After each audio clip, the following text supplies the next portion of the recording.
This is ReadySetReiki, a podcast about Reiki, the universal energy life force, from the curious beginner to the seasoned master teacher, welcoming all systems, all lineages, and all levels. Reiki is a journey, not a destination. And on this ReadySetReiki journey, I refer to myself as a guide rather than host, as I too am traveling, learning, and supporting each other on this Reiki journey as well. And with that said, I am your guide, Tracy C. Wright. And today I have so excited for my guest. This is Rickie Freedman. She is a Reiki Master teacher, a PT certified medical Reiki practitioner, certified Reiki sound practitioner, and a Reiki voice instructor, and a certified holistic wellness coach. She is an international speaker and author of Reiki Rickie shares ReikiKids and Radiating our Reiki Light. Her focus is the integration of complementary wellness with traditional health care. Her specialty is Reiki by Rickie, Gentle Touch Deep Healing.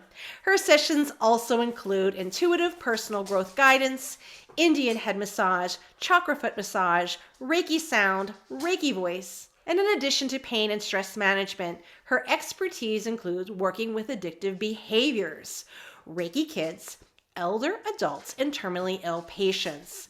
Now she teaches all levels of Reiki classes, including Reiki for healthcare professionals and ReikiKids, and conducts numerous workshops, including stress management and Reiki, power of a positive attitude, choosing peace in challenging times, following your heart, and do it smart, and chakra healings and balancing. She facilitates wellness events and holistic travels in Sedona, Arizona. She offers Follow Your Heart and Do It Smart, private and group mentoring and coaching for healthcare professionals and holistic healers who desire to keep heart and service first. Rickie, welcome to Ready, Set, Reiki. Thank you. You did what so many people do, is you called me Rickie Freedman. You probably didn't even catch that. But everybody gets all tongue-tied with the Rickie Reiki. So I actually created a jingle about that at one point. It's Oh, kind of fun, wonderful. but it also helps me know that my name was a wake-up call to my purpose, and I'm exactly where I need to be. Very good, very good. So let's begin our journey together. So tell me a little bit about yourself. Well, I was born and raised in Philadelphia, Pennsylvania. I've been in Pennsylvania all my life. Spent about 20 years or so in Lewisburg, Pennsylvania, which is a small rural conservative college town. And you'll hear more about that later, but that's where I learned Reiki and started integrating it with my physical therapy work. And I moved to Harrisburg, definitely clearly, intuitively guided move in 2008, and created and opened Harrisburg's first Reiki Center, Reiki by Rickie, Reiki Space and Learning Place, April 1st, 2013, and we're still going strong. So it's an awesome, amazing journey. I adopted two boys, 11 weeks apart. So I had a 4-day-old and an 11-week-old at the same time. And the little bit older boy, Ryan, actually passed when he was 20. So he's one of my helpers and guides through all this now, especially with my writing. And my other son is 39, and he lives in the Lewisburg area, where I moved here from. So, yeah, Wow.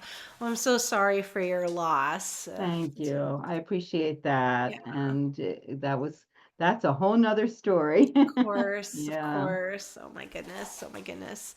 So let's talk about Reiki. So when did it come into your life? Did you find Reiki or did Reiki find you? So I love my story about that. So I was living in Lewisburg at the time, and there was no Reiki in Lewisburg. Nobody even heard of it then. And this was back in about 1994. And so I've been doing this for a long time. So what happened was friends of mine who were a physical therapist and occupational therapist, husband and wife, took a Reiki class that was at a local physical therapy office, and they asked me to babysit for their son. I never heard of Reiki. I was just doing them a favor.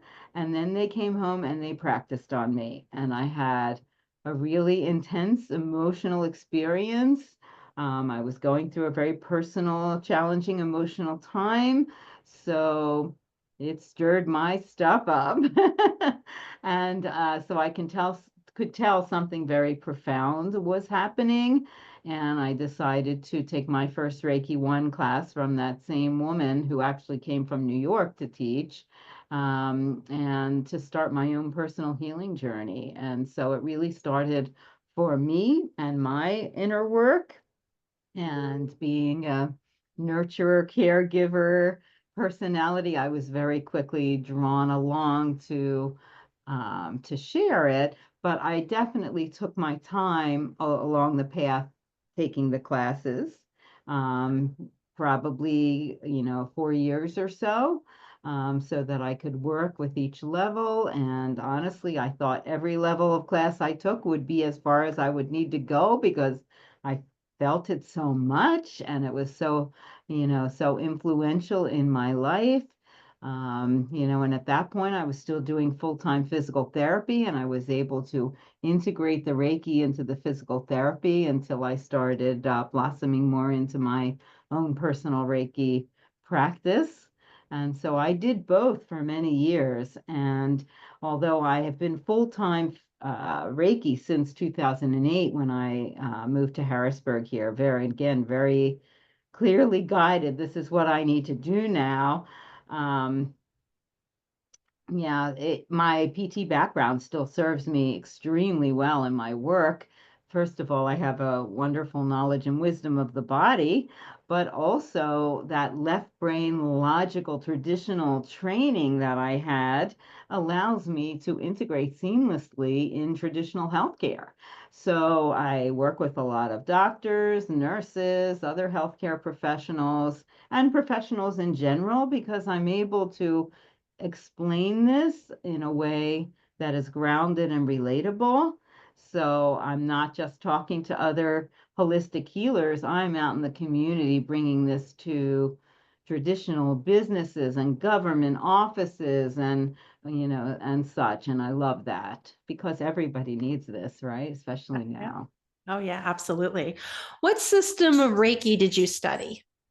Yes, I studied Usui Reiki, and as many people tend to do, I started to take a class here or there of some other forms of Reiki. I became a magnified healing master. I studied Reiki Tumo, Seikem Seikim Reiki, and one day I was in my Reiki room in Lewisburg, and all of a sudden, like a lightning bolt message in my head just said, loud as loud can be, stop!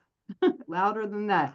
And they said, this is what you're meant to share. This is what you're meant to teach. Focus on this.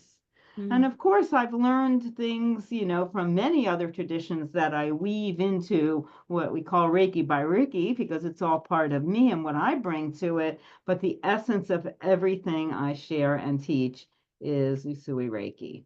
And I Beautiful. love it. And I think it's a great place for people to start their journey from, and then decide what's right for them.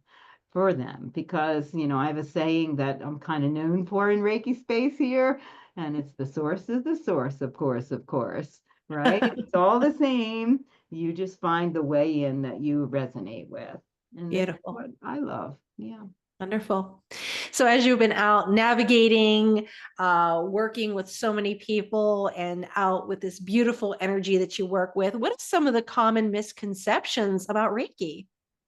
Oh my gosh, it's a never-ending job of education and dispelling misnotions and such.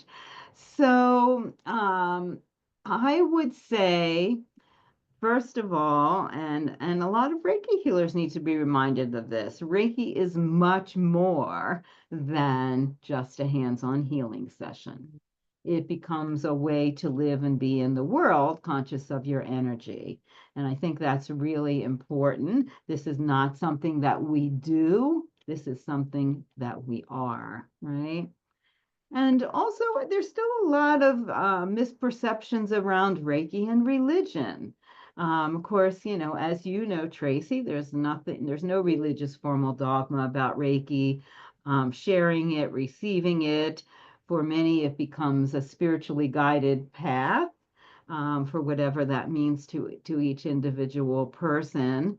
But that is also another topic that I think needs to be brought out into the forefront more. So, I have lots of strong feelings about that. Certainly a lot of misconceptions out there. It's just amazing. And then, Right. even I had it as myself as I began my journey, because I was told about this many, many years before. And I'm like, I'm not really sure. But it took Yes. until going and having a training to really see what it was all Yes. about. Right. Right. And having your personal experience, because I can talk about this all day long, but until you get on the table Mhm. and you feel that energy, which becomes undeniably real, whether you can explain it or not, that's how you know Reiki. Beautiful, beautiful. So you have helped many people on their journey through their challenges or struggles. What has been the biggest challenge or struggle you have faced in your own healing journey? Ah. Well, of course, when my son passed, I was already Reiki, thank God, at that time. And, I was very much in a very deep grieving process. And Reiki was the bulk of my work by that point in my life. So I had another son, and I needed to get back to work before I was fully, working through this. Because, that's a process, it takes time. The beauty of living in a small town is I was very, very connected with all my clients. They all knew my story. So I was able to be very real. And I remember many sessions sitting at people's heads with, tears flowing down my own face as the Reiki's flowing through me as I share with them. And, I just envisioned myself being healed deeper and deeper every time. And this is in my book that we'll talk about later, but I remember so distinctly the first time going back to my Reiki room there and stepping over the threshold into the healing space. Those Reiki healing principles literally came right to my face and spoke to me. And I don't know how else to say it. That's how real it was. And they said, "Are these just words, or are you going to really choose to live by this now?" So Wow. I knew that it was a choice point for me to, am I going to allow myself to live as a victim because other people would support that as someone who has lost a child, right? Or am I going to move forward as a healing presence? So I knew I had to do my own work, and then other people could benefit from my experience. And I actually share a workshop now called From Grief to Gratitude, which has been really impactful for other people because we all go through this journey. Yeah. Yeah. We all have similar points in our life, different details, but we can help each other. Right. Right. Beautiful. Beautiful. What a beautiful thing that you did is you had an experience of grief. And then through that, you were able to build this to help and serve others.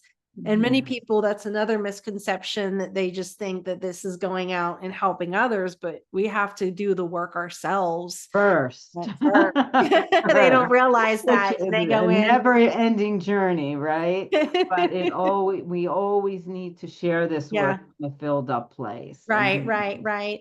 And Yeah. especially like students that will say, okay, well, how long's the training? And I have this brand afterwards, or I'm going to go to this market afterwards. I'm like, you might want to lighten that load after the Right. It class. You takes don't know. time for this work to process and integrate, and you need to do your own work every step Yeah, of the way. The training might be a day, but then yeah, you have your daily work. I have sure. affectionately named this your Reiki aerobics, right? Our All right. daily work that we need to do with Yeah. our self-healing, our Hmm. focus on those Reiki healing principles, our grounding practices, right? Yes. And our practice building and radiating our light so that Hmm. people can feel that and be attracted to it. Sure, sure, sure. Yeah. And I've studied different systems, and the first system I ever learned was the Rahiho. And in that system, you didn't get your certificate until you did self Reiki for 21 days. And Yes. after your 21 days, you went back to the teacher to talk about it and get your certificate versus other systems out there. Yeah. You finish the end of the day training and there you go. So, Yeah, yeah. interesting that you bring that up because I just yesterday created forms that I'm going to share after each level, and they're going to Yeah. fill out. So after the first level will be those 21 days of self-healing. Yeah. Yeah. What did you feel before? What did you feel Mhm. after? And I want to have them, fill out that form Yeah. and, Yeah. working, Yeah. through the different levels of sharing Reiki, receiving a Reiki session, Mhm. Yeah. right? Yeah, we Yeah. had So, homework and as I went to other different systems, Holy Fire, Corona, that wasn't a part of that. I mean, it was hmm encouraged, get a Reiki buddy, practice, things like that, but there wasn't, you got your certificate after you finished the training right. and there wasn't that Yeah. 21 days. But there was mention of, honoring the 21 days and doing that, but that wasn't Yeah. part of the Well, it is criteria. definitely, I'm not what I call a fast food Reiki person, right? So I require people to wait at least 3 weeks between Reiki Yeah. 1 and Reiki 2, where they're Oh, doing okay. that Okay. self-healing every day. And now they're going to prove that to me, right? Yeah. And I Yeah. usually have people wait, a good 6 months, 6 to 9 months for between Reiki 2 and beginning that master level. And I have some prerequisites for the master level training because I take that seriously. I have a Right. Right. lighthearted style with my sharing, but I think that's a big commitment when you step forwards to be the example of living energetically in the world, being conscious of all your thoughts, words, emotions, and attitudes, not just when you're in your Reiki space, but everywhere in your life and on social media and on and on. Yeah. Very good. So, when it is time for you to get an energetic tune up, what are some qualities that you look for in a Reiki practitioner? Oh, well, that is great. So I have an advantage because of managing the Reiki Center. I have about a dozen Reiki space practitioners that have all received Reiki with me, at least level 2 and higher. So we are all, sharing a common philosophy and attitude. So I trade with a practitioner every month, so I make sure I get on the table at least monthly. But when I, talk to other people about finding a practitioner, I always say that it's not about the number of pieces of paper hanging on someone's wall. It's about, are they living this work? And that I'd rather be with a heart-centered Reiki 1 practitioner who is walking the walk than somebody who is just talking the talk, right? Right, right. So, Oh, there's more to this than just the trainings, right? And getting the pieces of paper. This is a conscious choice. And sure. yeah, I think that's really important. Yeah, there's some people that they are concerned with the number, how long. But when you think about it, how long did Azui do this? Not very long before his passing. And look at what he contributed to this. That's right. That's right. I mean, it is very individualized. And, for example, if someone who takes my Reiki 2 class comes to me after 3 months and says, I'm ready, I will believe them. And Yeah, then I share the prerequisites. So, that shows that they are dedicated and committed, that they're willing to do this work.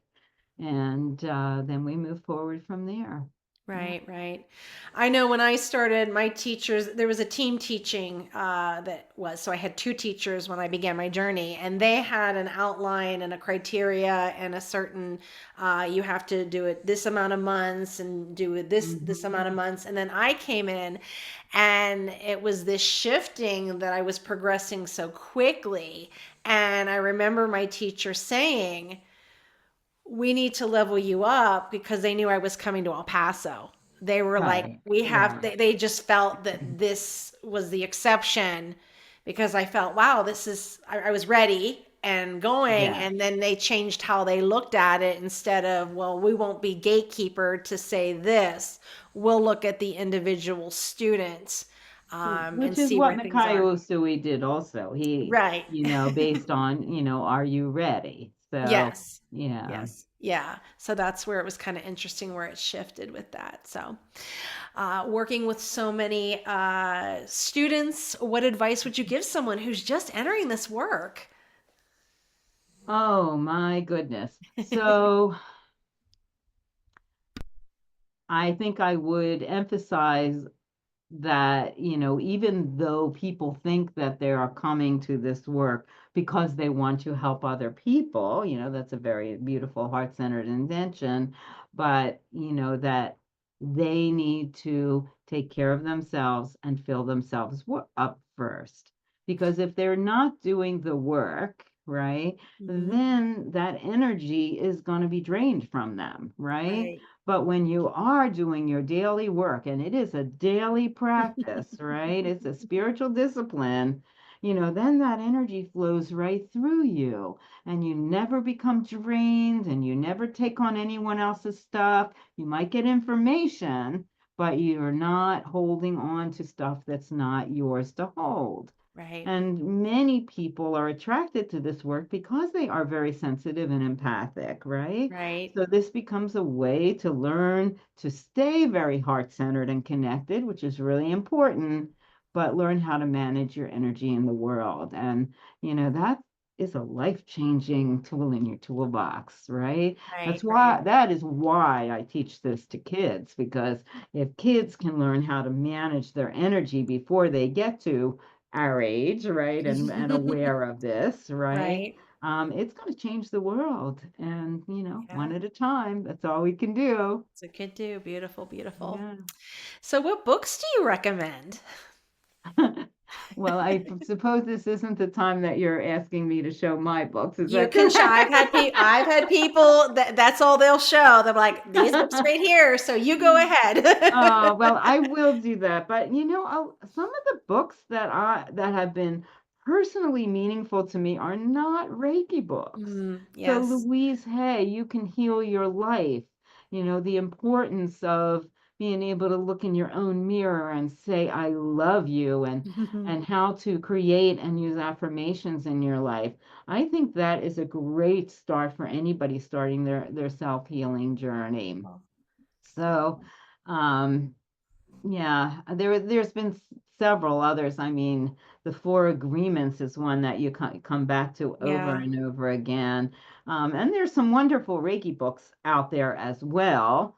Um, I always say that I tease my students that even if they threw my manual out their car window on their way home, once they have their attunement and if they're doing their own Reiki, they're going to learn more from their Reiki than any book, teacher, Sure. person can share, You're right? right. Because we are all guided in our work. So that being said, let me show my two books. So this book, and I know some of you are listening and not seeing this, Yes. but this is my Reiki Rickie Shares ReikiKids book.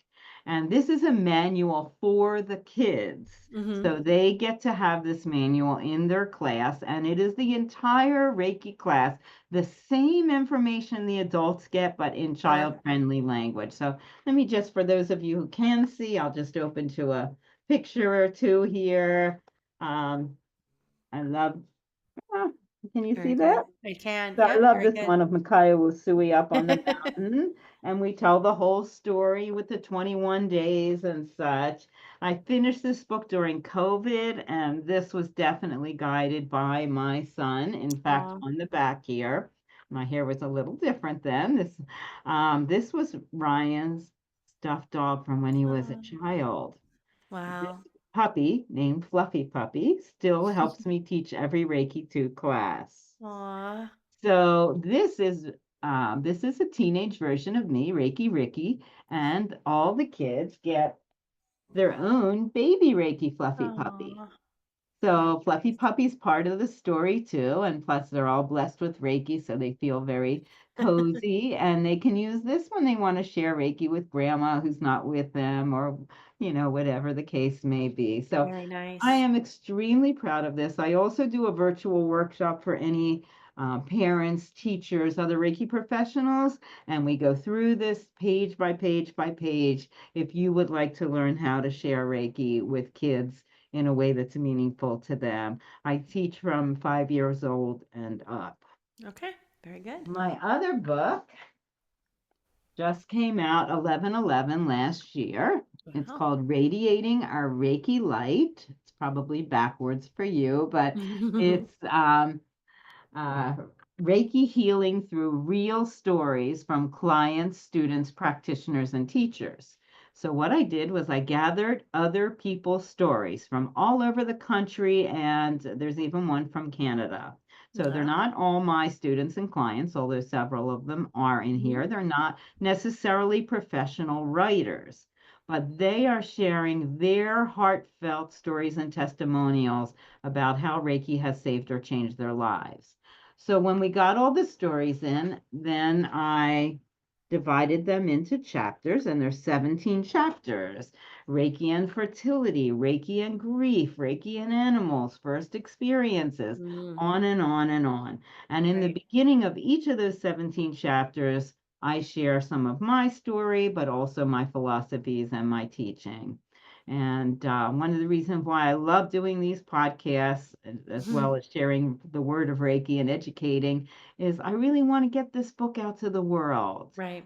There's a lot of books about Reiki on Amazon, and many of them are written by Reiki masters, and they're Hmm. awesome. Each one brings their own philosophy. But this is written by everyday people that Sure. everyone can relate to and resonate with. So it's a Right, little right. bit, I think, a little bit unique. Right, right. And even putting about the infertility as well, because some Oh, people don't even make that connection that it yes. can be used because they just think, oh, when you're sick or something like that, just to go, and they don't realize it can be used on animals and when you have these types of issues, anything really. I Thing mean, because everything. Reiki just helps balance your whole system so that your Sure. body can help you. And, Yeah. there's been, what other people call miracles.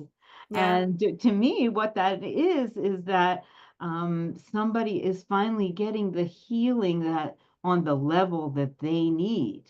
In our Right. Western culture, traditional medicine is not used to paying attention to the energetic level and that underlying mental emotional stress level source of much of the physical. And Right. so they come to Reiki and they go to those deeper underlying levels and things start to shift, and that feels like a miracle. It's Beautiful. beautiful. Beautiful. So, what other services or modalities do you offer? Oh my goodness. Well, you mentioned I am certified in Reiki Sound, so I have all the lovely singing bowls that for each of the energy centers, and rain sticks and drums and such. However, I'm very clear that people need to know what is the pure Reiki, and then we Mm, can blend in yeah. some of these other things. Yeah. I'm certified as a Reiki voice instructor, which I'll be happy to tell you more about that. So I can blend in the singing, toning, humming, chanting, the vibrational aspect of the voice with the Reiki work. And because I'm a physical therapist by background, I can do some of those other things that you shared, Indian head massage. I actually created the one that you mentioned, Chakra Foot Massage, which Mm. works very gently on the reflex zones of the feet that correspond to all the energy centers of the body. Um, I can share intuitive guidance, and and I'm also very clear again that the Reiki will bring to each person exactly what they need to know. But many people ask, and if Mhm. they ask, and if my intuition tells me that it is for their highest good and for their healing, then I will share that, and I call that intuitive personal growth guidance. I created that name before I became a certified holistic wellness practitioner, which I also finished over COVID. Um, and that work basically supports more of the the mentoring that I do, working with other Reiki practitioners and holistic healers when they're ready to go, what I say, from passion to profession, how to use the energetic principles that underlie everything that we attract in a way that's going to help grow and attract to what you desire. Beautiful, beautiful. Yeah, So, so I have a very full-time practice as well as managing the center. I mean, I see probably 5 clients most days of the week ah, and share workshops and create classes and on and on. So I'm a beautiful. busy girl, but I love it so much, and there's more coming. Sure. So, where can we find you if we want to book a class, session, training? Oh, okay. Thank you. So, I'm very communicative. So I do have a website, which is ReikiByRickie.com. And I'm on Facebook as Rickie Merrill Freedman. I have also a Reiki by Rickie page, but the personal page seems to get the most action, so that's where I am more of the time. Um, you can reach me through email, Rickie@ReikiByRickie.com, and I'm sure all that will be written with what you share, Tracy, so you don't have to memorize that. I do share distance work as well, both for people as well as for pets. So if somebody is not local to the Harrisburg area, we can talk about those needs and what that entails. One of the things that I started sharing over COVID when I finally gave into Facebook Live because I needed to, and people Sure. needed that energy and they could feel it coming right through that screen, is I would do a distance Reiki session and then just place my hands on the keyboard and a little intuitive message would come through for each person. And that's been Beautiful. something that I enjoy doing with the distance healing. Wonderful, wonderful. Well, that ends the first part of our journey, and I'm going to continue with you as your guide through the next part, which is questions from listeners in social media. So here we go. Awesome. Number one, I read on your webpage you are a Reiki voice instructor. Can you tell me a little bit about that? You mentioned a little bit of this, but maybe you can go into a little bit more detail. Sure. Oh, I love this. And this is such a natural evolution for me. So, I have been a natural hummer since I Mm. was a little girl. I would do it in class and not even realize I was doing it. And many times when I'm, humming or just singing little songs and kind of almost semi-meditative, it is spiritual information that's coming to me and through me, which is really, really cool. So one day when I was sharing Reiki, it came to me that I was, quote unquote, the voice of Reiki. Hmm. I didn't know exactly what that means. Part of it is what I share with my words. But then my friend Lana Ryder is the person who created this program called Reiki Voice. And so I started studying with her. And Reiki Voice is using the vibrations of the voice to help facilitate a little bit deeper healing while you're doing the Reiki. I don't do it in every Reiki session. I allow myself to be intuitively guided, but it is toning, humming, gentle chanting, sometimes a little bit of singing, but it's all things that are very easy to learn. So I teach this in a one-day class. In addition to those things, people learn how to chant the Reiki principles in their original Japanese. They learn um, toning through a frame drum to use that as an amplifier. Um, and what I have discovered, it's a really fun class, and everyone is a little hesitant about using their voice in the beginning. Mm. And so, what I have learned as I teach this, and I have also, besides Reiki Space, and I'm going to be teaching it in Lana's Space in Lancaster, I've shared it at the Northeast Reiki Retreat up in Lake George as well, is this class empowers people to use their voices in a Mm, very gentle way. We progress that through the class so that people become more comfortable, not only with using these techniques that, that are awesome, but with using their voice in general. And I feel that women through the course of time have received some very mixed messages about using their voice. In fact, there's yes. been times when we were not allowed to speak our truth Hmm. in certain ways. So it's getting easier through the generations, but we still carry some of that DNA with us. Sure. So it's to start to let go of some of that in a very gentle, loving way. So Beautiful. I'm loving teaching this class, and it's fun and it's different, and there's not too many people that teach it. Yeah, So yeah. very good. This works well into the next question regarding the gentle touch. You offer what is called Reiki by Rickie Gentle Touch. Can you tell me about your approach during a session? Well, well, actually what you're reading is my byline, which is gentle touch, deep healing. And to Ah, me, that is the description and the essence of Reiki. The Reiki hmm. that I share does include gentle, light, stationary touch. We are still in Pennsylvania allowed to touch, thank Hmm. goodness. As well as the balancing in the energy field off the body. And the the lighter the touch, the deeper the work goes. Hmm. And you've probably heard of craniosacral work. Right. Their touch, they say, is the weight of a nickel to get to those deeper underlying emotional levels. Well, this is even lighter than that. So even though it's very gentle and very light, the work is very deep and profound. And so that's kind of the byline I created to describe that in an easy way. Right. Yeah. Beautiful. Beautiful. And this is our last question. So it's about the books that you have written. If you want to go into a little bit more detail about radiating our Reiki light, if you like.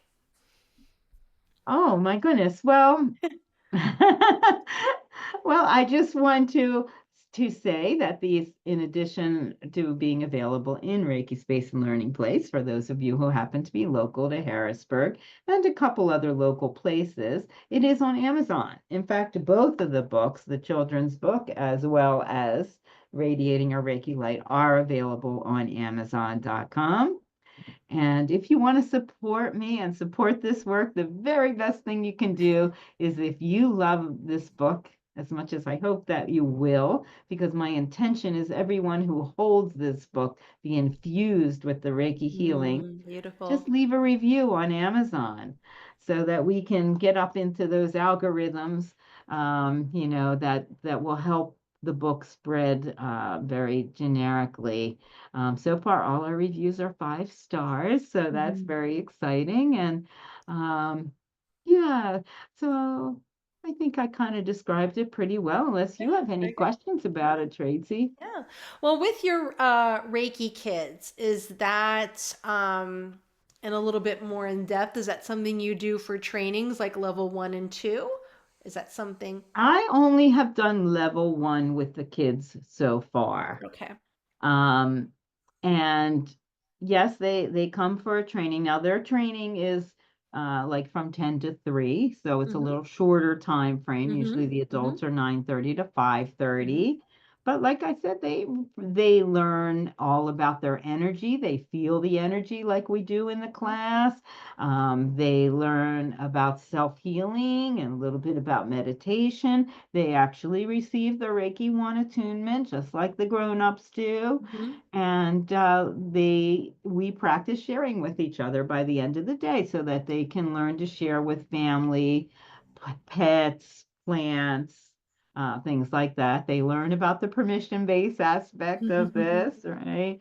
So, it really takes them through from start to finish, including, like I said, a little basics about the history. So it's really fun because some of my Reiki kids come back to me when they're like going into college or moving forward with their life. And it's really fun to see how much they have remembered, right? You don't realize Yes. how impactful. But it's been really helpful, for many of them. Beautiful. One woman is in university now, and she had to interview someone to practice a particular interview style. And I haven't seen her since she was a Reiki kid, maybe Mm, 7 years old. yeah. She thought of me. And I think that was really awesome. Beautiful, Yeah. beautiful. Well, that was our last question. As we were talking, is there something that you may have forgotten or something that you'd like to share with the listeners? The floor is yours. Oh, well, first of all, I'm very grateful to you, Tracy. I love the opportunity to share this, and being on different podcasts is one way of getting the word out a little bigger, a little farther to different audiences. Education is part of my life's work, as well as sharing this, physically hands-on. Um, again, I just want to remind people the importance of self-care and Mm, the difference between self-care and selfish. right. Because when you allow yourself to be nurtured and filled up first, then when you choose to share or you're called to share, you're going to be allowing the Mhm. flow to flow through you, and you won't be giving yourself away so that you don't ever have to become drained, burned out, or resentful. So I want this for you. I want this for the world. The more of us that take this class, whether or not you ever put your hands on another person, you're raising your vibration. You become a healing presence, and our energy increases exponentially. 1 plus 1 is way more than three, way more than two, Right, right, more than right, three, right. too. It's all that Reiki And, sprinkles. this work is really important in the world right now, Right. because the more of us that do this, the more of us are going to help shift the vibration to more light, and we really need that. Wonderful. Well, thank you so much, Rickie, for joining me, taking time out of your very, very busy schedule to be a part of this Ready Set Reiki journey. I appreciate you. I appreciate you. All right, my Namaste. wonderful listeners, if you would like your question featured on the show, reach out at www.readysetreiki.com. Also, check out Feather Sister Wellness, www.feathersister.com, if you're interested in any Reiki trainings or yoga trainings. I'm Tracy C. Wright, and this has been Ready Set Reiki.